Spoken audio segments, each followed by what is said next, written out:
ఆమెనే ఈ మొక్క ఇక్కడ రిక్వెస్ట్ చేసిన 3000 ఇచ్చినాము. ఆయన తాడు గీడు నాశనం అంటుంది. దగ్గర దగ్గర 40 లక్షలు అప్పు పెట్టాము. రోడ్డు మీద డిమాండ్ తాడు గీడు అంటది. ఇంతమంది బ్లాక్ మెయిల్ చేస్తారు. అప్పులు చేసి మేము తెచ్చుకుంటే మీరు వచ్చి బ్లాక్ మెయిల్ చేస్తారు. మేము 3000 ఇస్తాం. ఆయన సరిపోదంట. మళ్ళీ పోలీసాలు చేసుకో, అది చేసుకో, ఇది చేసుకో అంటారు. ఇష్టం ఉన్నాడు. అక్క అక్రమం కాదు. నేను రోడ్డు మీద ఫుట్పాత్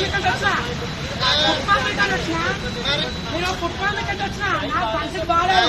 రిక్వెస్ట్ చేసిన